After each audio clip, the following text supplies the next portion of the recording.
Bonjour à tous les participants à cette nouvelle édition, la 13e édition des Petits Champions de la Lecture. Les Petits Champions de la Lecture, c'est un concours qui est né à Versailles il y a 13 ans et celui-ci maintenant est devenu national. Alors je vais vous dire un grand merci. D'abord à vous, les concurrents. J'espère que vous avez apprécié ce moment, cette découverte de livres. Merci à vos professeurs qui vous ont accompagnés. Merci à l'inspection d'académie, à monsieur l'inspecteur d'académie qui est avec nous dans ce jury. Merci aussi aux services de la ville qui ont organisé cette manifestation et puis au théâtre Montancy. Alors cette année est très particulière parce que tout se passe à travers les films. On n'a pas le choix. C'est une année de Covid. On espère qu'en 2022, tout se sera oublié, loin derrière nous. Eh bien, c'est dans ces moments pénibles où la lecture est d'autant plus importante. Parce que la lecture, c'est le plaisir de s'évader. Et même lorsqu'on est un petit peu confiné chez soi, qu'on ne peut plus voir tous les amis qu'on souhaiterait, et puis avec un bon livre, on est très loin, on peut partir. Voilà. Bonne scolarité à chacun et chacune d'entre vous et bravo d'avoir participé et que le meilleur gagne. Moi je suis arrivé, je le dis aux élèves et je m'adresse à eux en particulier, je suis arrivé récemment dans le département et lorsque j'ai appris que finalement il n'y a pas longtemps qu'il met son cours, j'ai trouvé ça formidable. Parce que la lecture, c'est beaucoup de choses à la fois.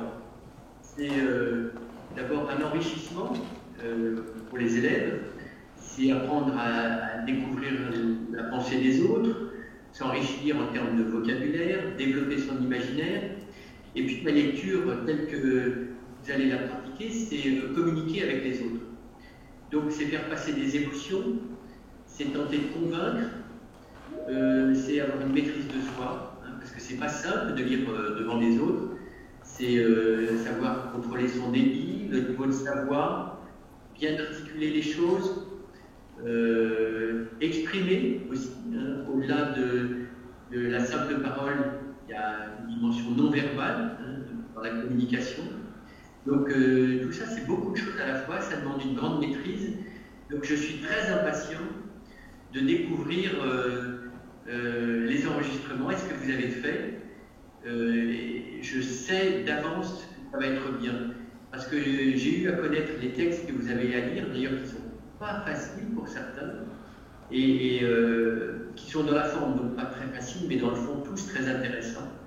Donc j'ai hâte d'entendre les élèves, et je crois qu'ils peuvent déjà être très fiers d'être arrivés à ce stade, parce que ça demande un gros travail de préparation. Donc, avant même qu'ils aient commencé et avant même de les avoir entendus, je les félicite.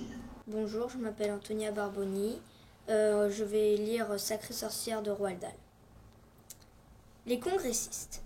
Le directeur parti, je ne m'inquiétais pas trop. Être enfermé dans une salle remplie de jolies femmes ne me déplaisait pas. Je pourrais même leur suggérer de venir protéger l'enfance dans mon école. Elles auraient du travail. Les congressistes continuaient à entrer dans la salle et à en faire le tour pour choisir leur place en parlant avec animation. Je décidai de continuer l'entraînement de mes deux souris pendant la tenue du congrès. Mais j'observais encore un petit moment ces femmes à travers la fente du paravent. Combien étaient-elles ? Environ 200. Les sièges du dernier rang furent occupés les premiers. On aurait dit qu'elles voulaient toutes se trouver le plus loin possible de l'estrade. Au milieu de la dernière rangée, une femme portant un minuscule chapeau se grattait la tête. Ses doigts grattaient et regrattaient la peau de son cuir chevelu au ras de sa nuque. Elle ne pouvait pas s'en empêcher. Elle aurait été bien gênée de savoir que je l'observais. Elle a sûrement des pellicules, pensai-je. Et soudain, je remarquai que sa voisine faisait de même, et la voisine de sa voisine. Toutes se grattaient la nuque. Avait-elle des puces ou des poux ? À l'école, le dernier trimestre, un élève nommé Ashton avait eu des poux. La directrice lui avait arrosé la tête d'essence de térébenthine. Les poux y étaient restés, mais Ashton a failli y rester lui aussi. Il avait perdu la moitié de ses cheveux. Le spectacle de toutes ces femmes se grattant la tête me fascinait de plus en plus. C'est toujours amusant de surprendre quelqu'un en train de faire un geste vulgaire. Par exemple, se mettre le doigt dans le nez ou se gratter les fesses. Se gratter la tête est presque aussi dégoûtant si ça dure longtemps. À mon avis, c'était des poux. Alors une chose stupéfiante se produisit. Je vis l'une de ces femmes glisser ses doigts sous ses cheveux et toute la chevelure se dressa. Et sa main grattait de plus belle. Elle portait une perruque. Elle portait des gants. Je regardais vite les autres. Toutes portaient des gants. Mon sang se glaça et je me mis à trembler. Y avait-il une sortie de secours derrière moi? Non, il n'y en avait pas. Et si je surgissais du paravent pour me précipiter vers la porte à double battant? Non plus. La porte était déjà fermée à double tour. Une chaîne cadenassée bloquait les loquets et une matrone montait la garde. « Reste calme, me dis-je. Personne ne t'a vu. Il n'y a aucune raison pour qu'elle vienne voir ce qui se passe derrière ce paravent. Mais le moindre faux mouvement, le moindre tout sautement, le moindre éternuement, le moindre bruit, et tu seras pris. Et pas par une sorcière, mais par 200. C'était trop pour moi. Je m'évanouis. Cela ne dura que quelques secondes, je crois. Quand je revins à moi, j'étais étendu sur le tapis, sain et sauf. La salle était absolument silencieuse. En tremblant, je me mis à genoux et jetai à nouveau un œil par la fente du paravent. Je m'appelle Joanne, je suis en classe de CM2 et je vais vous lire un passage de James et la grosse pêche de Roald Dahl.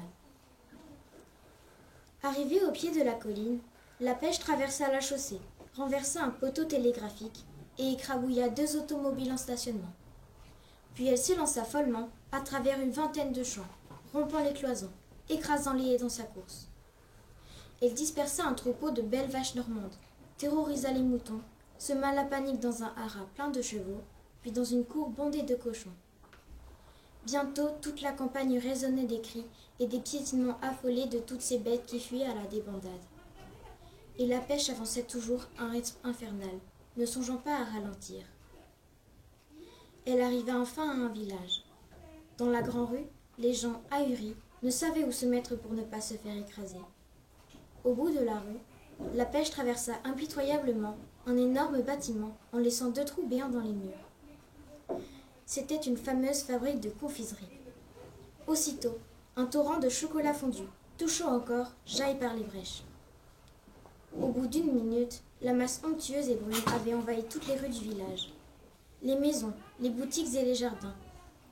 Les enfants se promenaient dans des flots de chocolat fondu qui leur arrivaient jusqu'aux genoux. Quelques-uns essayèrent même d'y nager, sans oublier d'en avaler d'énormes gorgées. La bouche pleine, la figure barbouillée, ils hurlaient de joie. Mais la pêche était loin déjà. À la même vitesse infernale, elle sillonnait la campagne, laissant derrière elle d'ineffables ravages. Les troupeaux, les étables, les fermes, les habitations, les écuries, tout ce qu'elle rencontrait sur son chemin, elle le renversa comme un jeu de quilles. Un paisible vieillard qui pêchait le goujon au bord d'un fleuve perdit sa canne à pêche à son passage, et une femme nommée Daisy Entwistle y laissa la peau de son nez, tant la pêche la rasa de près. S'arrêterait-elle jamais? Pourquoi donc s'arrêterait-elle? Ce qui est rond est fait pour rouler tant qu'il se trouve sur une pente. C'est normal. Pour rouler jusqu'à l'océan. Ce même océan que, la veille encore, James avait tant souhaité revoir de près, et dont les vilaines tantes lui avaient refusé l'accès. Peut-être le verrait-il maintenant? La pêche en approchait un peu plus à chaque seconde. Oui, la mer était de plus en plus proche, ainsi que les grandes falaises blanches qui la précédaient. Ces falaises sont les plus hautes et les plus célèbres de toute l'Angleterre. À leurs pieds, la mer est profonde, glaciale, affamée. Des centaines de bateaux furent engloutis à cet endroit, avec tout leur équipage, avec tous leurs passagers. Et la pêche n'était qu'à 100 de mètres de cette falaise, à 50 de mètres, à 20 mètres, à 10 mètres, à 5, et, ayant atteint le rebord, elle fut projetée en l'air, puis suspendue pendant quelques secondes, tournant toujours comme une planète. Puis commença la chute. Plus bas, encore plus bas, encore, encore, et plouf! Elle heurta la surface de l'eau dans un formidable éclaboussement, puis elle coula comme une pierre. Mais au bout de quelques secondes, elle remonta pour demeurer à la surface, paisible et victorieuse, en se balançant sur les flots. Je suis Gaspard Delangue et je vais lire un extrait de Paroles de poilu. C'est une lettre d'Étienne Tonty. 2 novembre 1914. Je ne sais pas l'heure, je ne sais plus l'heure. Je n'ai plus la notion du temps, autrement que par le soleil et l'obscurité. Il fait grand jour et beau jour. Le ciel d'automne est lumineux s'il n'est plus bleu. Je l'aperçois par-dessus le remblai de terre et de cailloux de la tranchée, et mon sac me sert de fauteuil. Mes genoux touchent la paroi pierreuse. Il y a juste la place de s'asseoir, et la tête arrive au niveau du sol. Près de moi, j'ai mon fusil, dont le quillon se transforme en porte-manteau pour accrocher la musette et le bidon. Dans le bidon, il reste un peu de bière. Dans la musette, il y a du pain, une tablette de chocolat, mon couteau, mon quart et ma serviette.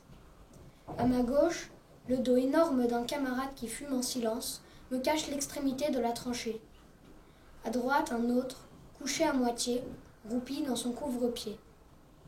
Le bruit affaibli des conversations, le cri d'un corbeau, le son d'un obus qui file par instants vers les lignes françaises trouble seul le silence.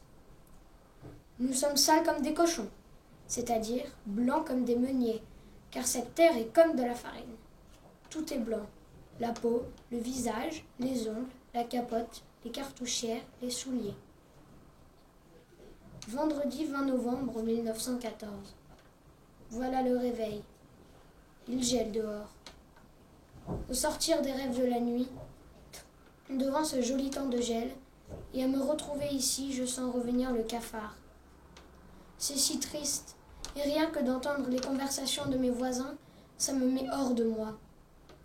Quand je songe combien ces premiers froids sont charmants sur l'avenue de Paris, au parc, sur le chemin de la Sorbonne, oh, la bonne bibliothèque, si chaude avec ses bouquins. Ici, on crève comme un animal, dans la misère physique, intellectuelle. Hélas, je n'attends qu'une lettre. Les boches et le froid, c'est trop. Je viens de déjeuner, mais qu'est-ce qu'une demi-boule de pain, même avec tout le chocolat, pour une journée? J'en ai déjà mangé la moitié et j'ai encore plus faim. Rien que le matin, il me faudrait la boule entière. Le froid aiguise terriblement l'appétit, et ne pouvant le satisfaire, on en est quitte pour se recoucher. Dormir, c'est tout le bonheur ici, car c'est l'oubli. Dormir. On ne pense pas à manger pendant qu'on dort, et l'on fait mieux, moi du moins. On dîne en dormant, en rêvant. C'est extraordinaire comme je rêve boulangerie, table et aliments de toute nature. J'ai le choix. Je suis à la maison à Saint-Amand, et si en dormant je boulotte des poires cuites ou des gâteaux de riz comme en confectionnait maman au temps des 24 heures, ou si je vais humer la croûte des pâtés dans le fourneau d'Eugénie, c'est toujours ça. Dormir. Le temps passe, les obus aussi. Oublier un instant leur sifflement de fer à travers le ciel, ne plus les entendre venir et éclater, n'est-ce pas comme s'ils n'existaient plus? Car il n'y a pas, mais je les encaisse de moins en moins. Nous en avons tant reçu, tout ce qui était accourci, et l'impression physique qu'on ressent. Je préfère ne pas les entendre. Et les Allemands se remettent à bombarder Reims, Saint-Thierry, Merphy. Dormir. Étienne Tonty. Bonjour, je m'appelle Léona Fissi et je vais vous lire un extrait de L'élève qui n'existait pas de Jean-Philippe Arovigno. Un semblant d'allée conduisait vers la maison. Une brève seconde, j'ai imaginé un dog ou un rottweiler, des boulons du perron hurlant, la gueule dégoulinant de bave pour se jeter sur nous. Mais, hormis les traces de pas qu'on devinait de la neige, toute vie semblait avoir déserté la propriété. La nuit était complètement tombée, maintenant. À la lueur des lampadaires de la rue, l'allée enneigée avait des reflets jaunes, un peu inquiétants. On a failli rentrer dans Mathilde qui rebroussait chemin. J'ai essayé la porte d'entrée, verrouillée. Il doit y avoir un accès de l'autre côté. Elle a montré les empreintes qui contournaient la maison. Celles de grosses godasses, comme j'en avais vu au pied de l'élève mystère la première nuit, dans les lavabos. Elles nous ont conduits vers l'arrière de la maison, jusqu'à une autre porte, vitrée à mi-hauteur, mais tellement couverte de crasse et de poussière qu'on ne voyait rien à l'intérieur. Cette fois, il n'était plus temps de reculer. On y va? On y va. Si nous nous en sortons vivants, a occuté Pépé. Rappelez-moi de vous rayer définitivement de mon testament. La poignée a tourné sans difficulté. L'un après l'autre, on s'est glissé à l'intérieur en retenant notre respiration, le cœur battant à 100 à l'heure. Il faisait noir comme dans une grotte. Noir et glacial, comme si la maison n'avait plus été chauffée depuis des siècles. Heureusement, Mathilde a des yeux de chat. On l'a suivi en tâtonnant dans ce qui ressemblait à une cuisine désaffectée. On devinait des chaises renversées, un buffet vide dont les portes bâillées. Plus loin, dans ce qui avait dû être une salle à manger, des meubles sous des housses, un lustre sans ampoule, un parquet gondolé. Le silence était si profond que j'entendais les doigts de Pépé claquer dans le noir. Et, partout, une odeur d'humidité et de désolation qui prenait à la gorge. Que pouvait bien chercher notre voleur dans un endroit pareil? Soudain, un couinement m'a fait faire un bond. Vous avez entendu? C'était quoi? Mon pied, Rémi, tu viens de m'écraser les orteils. Mathilde avait à peine murmuré, mais, au-dessus de nos têtes, des craquements se sont fait entendre. Quelqu'un marchait à l'étage. Le voleur nous avait-il repérés? Non, ce n'était pas un bruit de fuite, plutôt celui que ferait un petit animal, un rongeur ou une chouette se déplaçant dans un grenier. Il fallait en finir. Profiter de l'effet de surprise. Si au moins on avait eu le projecteur surpuissant de Pépé. Samuel Bett était loin d'être costaud, mais le coincer dans le noir ne serait pas une mince affaire. J'ai toujours une pochette d'allumettes sur moi, au cas où. J'en ai craqué une, éclairant brusquement les visages effarés de Pépé et de Mathilde. « Tu es fou! Éteins !» Je n'ai pas mis longtemps à repérer la volée de marche qui montait vers l'étage. D'un geste, j'ai fait comprendre que je prenais la direction des opérations. Puis, soufflant l'allumette avant qu'elle ne me brûle les doigts, je me suis engagée sans bruit dans l'escalier. Je m'appelle Héloïse et je vais vous lire Percy Jackson, écrit par Rick Riordan. Je deviens un fuyard célèbre. J'aimerais pouvoir vous dire que j'ai eu une grande révélation pendant ma chute, que j'ai accepté ma mortalité, ri face à mon trépas, etc. La vérité, je n'avais qu'une seule pensée en tête. Ah! Le fleuve se précipitait vers moi à la vitesse d'un camion. Le vent me coupait le souffle. Les clochers, les gratte-ciel, les ponts défilaient à la lisière de mon champ de vision. Et puis, boum! Un voile de bulles blanches. Je me suis enfoncée dans les eaux troubles, persuadée que j'allais m'encastrer dans 30 mètres de vase et disparaître à tout jamais. Mais l'impact avec l'eau n'avait pas été douloureux. Je tombais lentement, à présent, et des colonnes de bulles montaient entre mes doigts. Je me suis posée sans bruit sur le lit du fleuve. Un poisson-chat gros comme mon beau-père s'est enfui dans la pénombre. Des nuages de limon et d'ordures en tout genre, canettes de bière, vieilles chaussures, sacs en plastique, tourbillonnait tout autour de moi. À ce moment-là, j'ai pris conscience d'un certain nombre de choses. 1. Je n'avais pas été écrasée comme une crêpe, ni grillée façon barbecue. Je ne sentais même plus le poison de la chimère bouillir dans mes veines. J'étais vivant, ce qui était bien. 2e point, je n'étais pas mouillée. Certes, je sentais que l'eau était fraîche. Je voyais les endroits sur mes vêtements où elle avait éteint les flammes. Mais lorsque je touchais mon t-shirt, il était parfaitement sec. J'ai regardé les détritus qui flottaient devant moi et saisi au passage un vieux briquet. Impossible, pensai-je. J'ai fait rouler la molette sous mon doigt. Une étincelle a jailli, puis une minuscule flamme s'est formée. Sous l'eau, au fond du Mississippi. J'ai attrapé un emballage de hamburger tout détrempé et aussitôt, le papier a séché. Je n'ai eu aucun mal à l'enflammer. Dès que je l'ai lâché, les flammes se sont éteintes en crachotant. L'emballage est redevenu un chiffon vaseux. Bizarre. Mais c'est seulement en dernier que le détail le plus étrange a frappé mon esprit. Je respirais. J'étais sous l'eau et je respirais normalement. Je me suis levée. Je m'enfonçais dans la vase jusqu'aux cuisses et mes jambes tremblaient. J'aurais dû être mort. Le fait que je ne l'étais pas ressemblait à un miracle, il fallait bien le dire. J'imaginais une voix de femme, une voix assez proche de celle de ma mère. « Percy, qu'est-ce qu'on dit ?»« Merci. » Sous l'eau, ma voix faisait penser à celle d'un garçon bien plus âgé, comme quand elle était enregistrée. « Merci, père. » Pas de réponse, rien que le flot sombre des ordures charriées par le courant. L'énorme poisson-chat qui repassait devant moi, la lueur lointaine du soleil couchant à la surface de l'eau, qui nimbait tout d'une teinte caramel. Pourquoi Poséidon m'avait-il sauvée ? Plus j'y pensais, plus je sentais la honte m'envahir. D'accord, j'avais eu de la chance à quelques reprises, mais confrontée à une créature comme la chimère, je n'avais pas fait le poids. Ces pauvres gens, sur la terrasse de l'Arche, n'étaient sans doute plus de ce monde. Je n'avais pas su les protéger.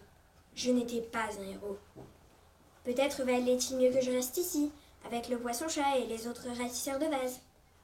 Pout, pout, pout. La roue à aube d'un bateau a brassé les flots au-dessus de ma tête, remuant le limon. Et j'ai découvert, à 1,50 m de moi à peine, la poignée de bronze luisant de mon épée, plantée dans le fond bourbeux. J'ai entendu à nouveau la voix de la femme. « Percy, prends l'épée. Ton père croit en toi. » Cette fois-ci, j'ai su que la voix n'était pas dans ma tête. Ce n'était pas mon imagination. Ces paroles semblaient provenir de partout à la fois, portées par l'eau comme le sonar d'un dauphin. Je m'appelle Maceo Traxeltaon. Je vais vous lire un extrait de Frankenstein de Mary Shelley. Ce fut pendant une triste nuit de novembre que je contemplais le résultat de mon labeur. Avec une anxiété qui devint une agonie, j'ai réuni les instruments de vie pour en communiquer une étincelle à la chose inanimée couchée à mes pieds.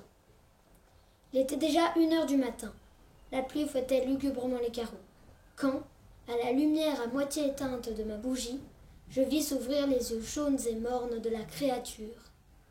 Elle respira profondément et un mouvement convulsif agita ses membres. Comment décrire mon émotion devant cette catastrophe et dépeindre le misérable que j'avais réussi à créer après tant de soins? Ses membres étaient à sa taille et j'avais essayé de le rendre beau. Beau, mon Dieu! Sa peau jaune recouvrait à peine ses muscles et ses veines. Ses cheveux étaient pourtant abondants et d'un noir brillant. Ses dents étaient blanches comme des perles. Mais ses splendeurs contrastaient d'une façon plus horrible encore avec ses yeux larmoyants et sans couleur, son visage ridé, le trait noir qui formait ses lèvres. J'avais travaillé durement pendant presque 2 ans dans le seul but de donner la vie à un corps inanimé. Je m'étais privé de repos et de soins. Je l'avais désiré avec une ardeur sans borne.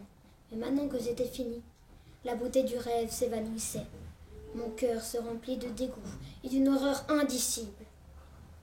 Ne pouvant supporter la vue de l'être que j'avais créé, je me précipitai hors de la pièce, et pendant longtemps je marchai de long en large dans ma chambre, sans pouvoir me calmer. Enfin, épuisé, je me jetai tout habillé sur mon lit, essayant de trouver quelques moments d'oubli, mais en vain.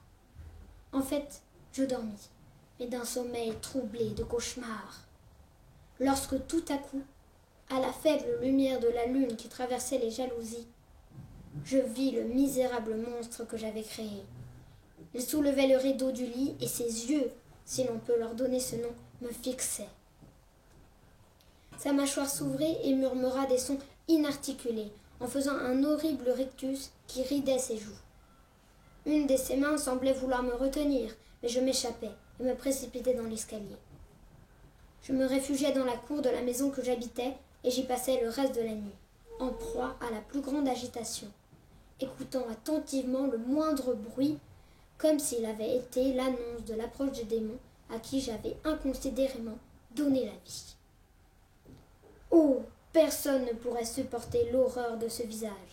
Une momie qui ressusciterait ne pourrait être aussi hideuse. Je l'avais vu inachevé, il était déjà laid. Mais lorsque je l'eus animé, il devint une chose que Dante lui-même n'aurait pu imaginer. Le matin triste et pluvieux vint enfin, et découvrit à mes yeux fatigués par l'insomnie l'église d'Ilkotstad, avec son clocher blanc et son horloge qui marquait 6 heures.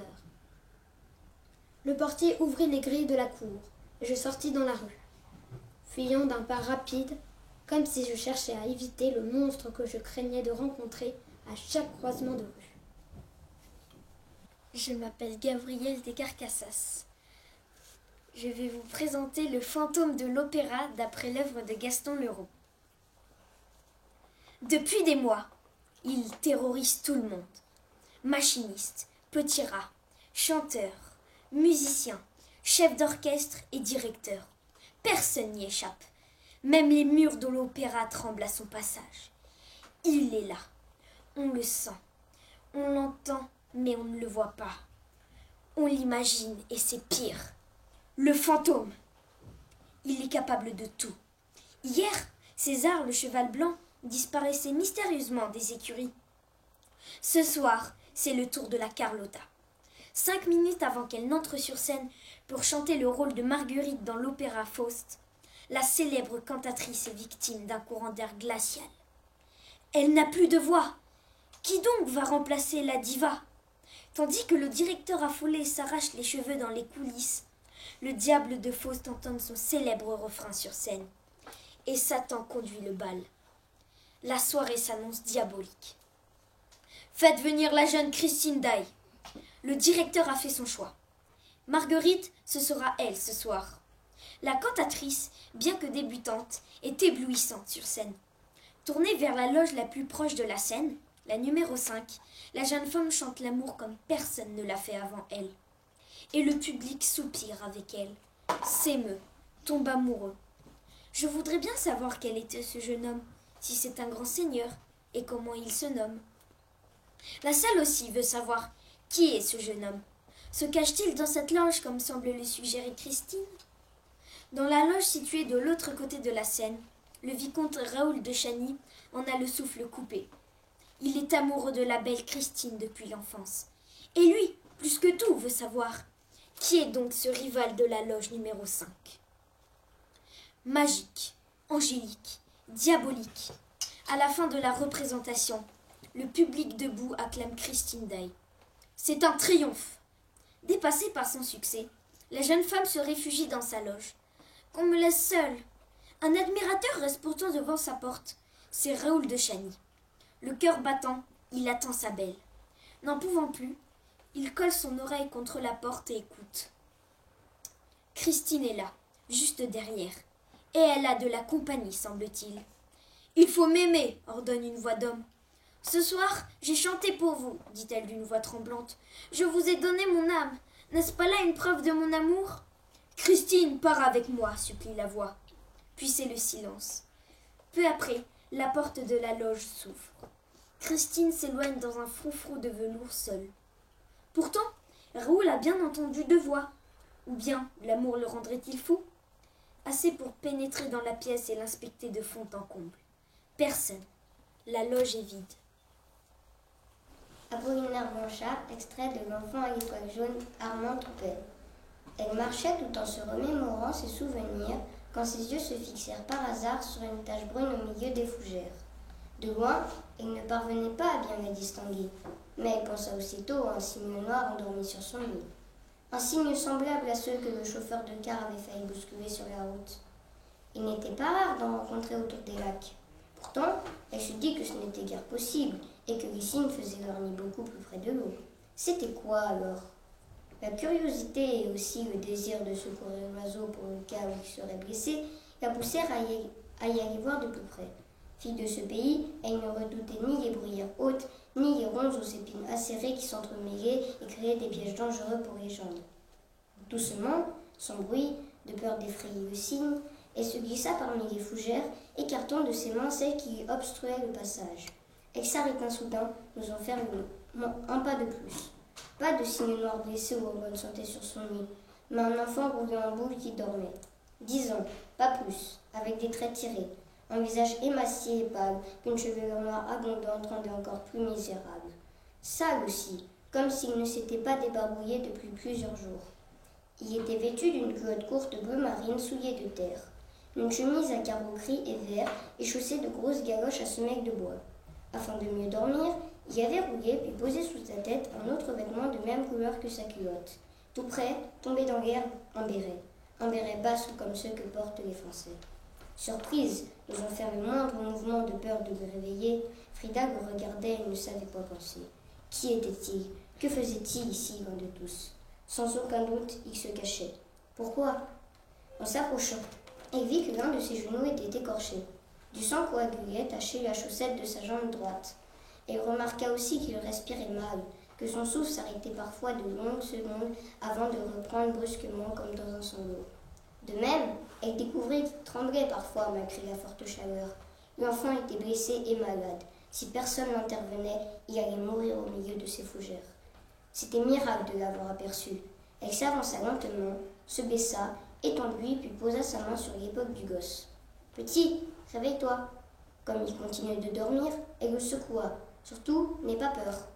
D'abord, il ouvrit les yeux, chercha quelque chose ou quelqu'un.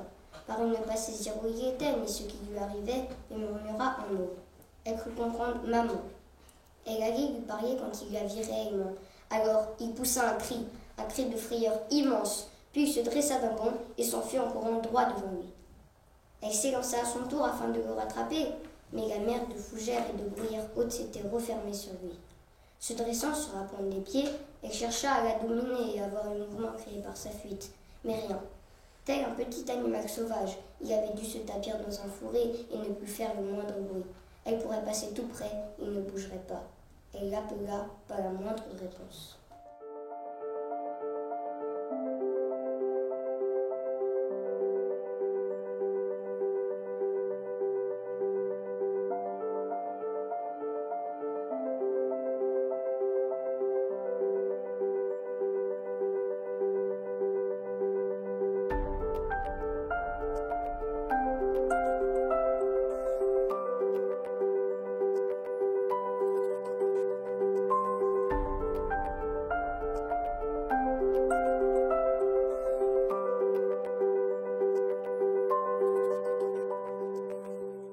D'abord, on félicite l'ensemble des candidats à cette 13e édition des Petits Champions de la Lecture pour une organisation dans des conditions un peu particulières, mais qui nous ont permis de prononcer les résultats.